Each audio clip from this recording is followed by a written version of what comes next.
seat because these are going to have some of your memories in them. Listening? Hey, pay attention. Well, you all know I'm Sharon, and on behalf of myself and my two brothers and our children and extended families, we thank you all for coming. We really appreciate that all of you have come together to celebrate my mother and her 95th birthday. I'm going to cry already. I can't even get through the first sentence.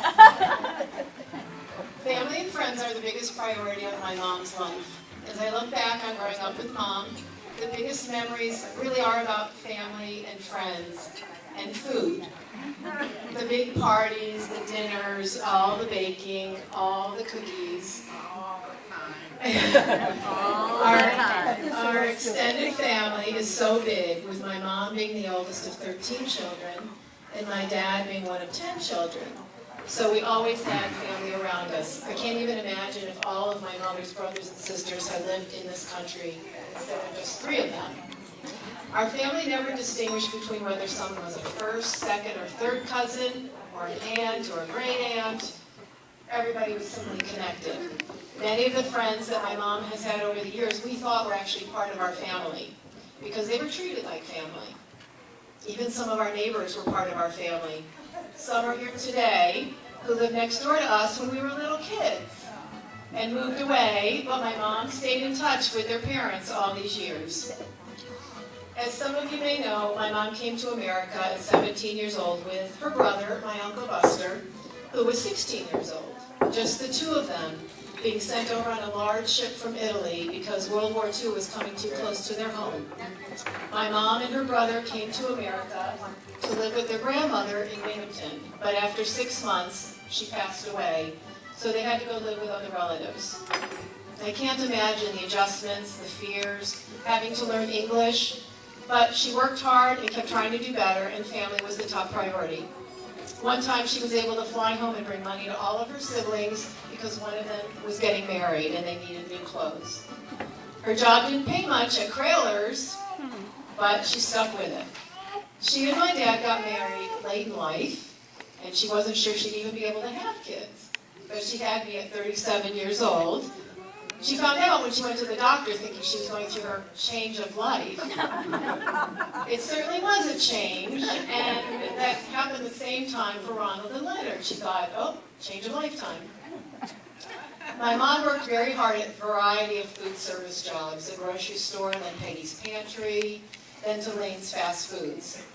Those jobs were very tough, but she enjoyed all the people she met and loved seeing everyone. She was on her feet all the time. You would think someone who worked all the time around food might not want to cook or bake at home. But not our mother. She sure baked and cooked a lot, as many of you have experienced over the years. Our kitchen, especially in the basement, was busy all the time. She'd be up at 5 a.m. baking, and then baking in the evening. She never turned down an opportunity to bake for a party, whether it was hers or somebody else's or a wedding. We had all those cookies around all the time that we probably didn't really realize how special they were. We used to get a big kick out of my dad, who used to toss some of these cookies out in the backyard for his pets, the squirrels. I remember the homemade gnocchis, homemade spaghetti, ravioli, lasagna. I could barely reach the table or the counter, but yet it was so cool to watch her make the magic. Until I had to be the one to turn the handle on the spaghetti maker, which I could hardly reach. Or when I had to help flip the pizzelle maker, the long iron arm, over the pilot light on the stove to make one cookie at a time. Over the years, my mom would freeze a lot of food and give it to me to take back to my own home, which eventually caused my daughter, growing up, to answer this way when I asked her, "What do you want for dinner?" She'd walk over, open the freezer. "Well, what's in the freezer from Grandma?" "I want her meatballs," or "I want her chicken cutlets," or "I want her sauce," or "I want her ravioli." It went on and on. Each summer we would go to Wildwood, New Jersey to Aunt Betty's cottage. And by the way, Aunt Betty Gorman has walked in, so you can see her in a little bit, with Donna and Karen, I think. Some of you remember her meals brought down in large coolers. Us kids just wanted to eat pizza on the boardwalk, eat some junk food, but no. We had to eat a good meal at the cottage first. They were all delicious foods, but we really didn't appreciate how lucky we were. We just knew the kitchen felt like 150 degrees, and we were eating the same food we ate at home. One summer vacation, there must have been 35 members staying at the cottage at one time. And my aunts, my mom, they made all kinds of dinners for us. Oh, and there was no dishwasher, automatic dishwasher either. Mom made, I think, 10 trips to Italy to see her family. I was so lucky to be able to go with her once, with her brother, my Uncle Carlo, as I was graduating high school. I loved watching her with her family. She was right there in the kitchen again. I met my grandparents for the first and only time then. She told me how she used to take care of all her siblings since she was the oldest. And at one point, she was begging her mother to stop having kids because she couldn't take care of them anymore. I also remember that she told me when she thought she might want a fourth child, Dad said she could have another baby or another trip to Italy, and she took the trip to Italy. When my brothers and I were growing up, we didn't really appreciate how much my mom did to take care of us. She juggled my dad's swing shift schedule, her own work, baking and cooking from scratch, the bills, and was stricter than she probably needed to be, but she was a mom in America with experiences from Italy that didn't really relate to what we were going through.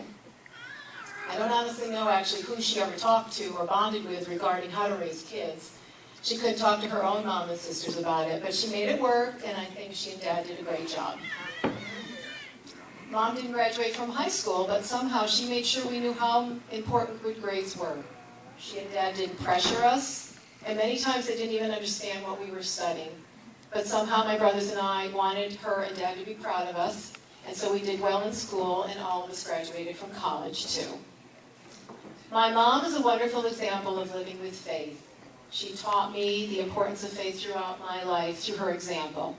Church was always important, so going every Sunday, holy days, confession, and she taught me the importance of the rosary. So thank you very much, Mom, for teaching me the importance of faith and the rosary.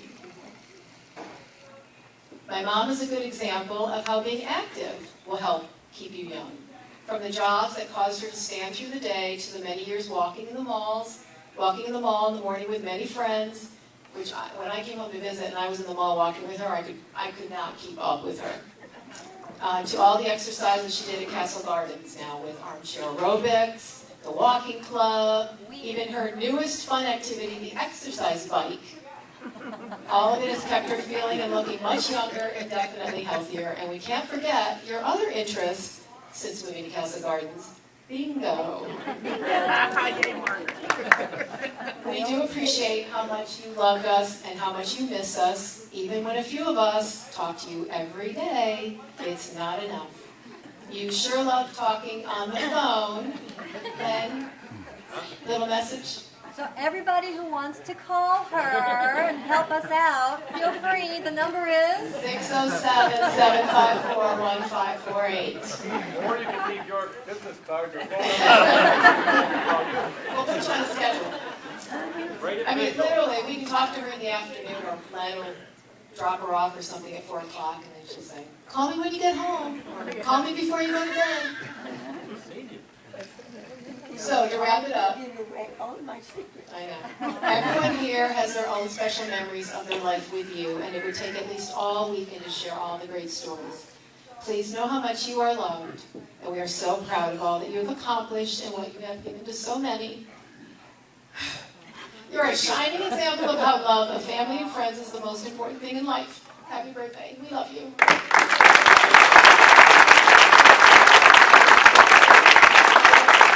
Please raise the glass.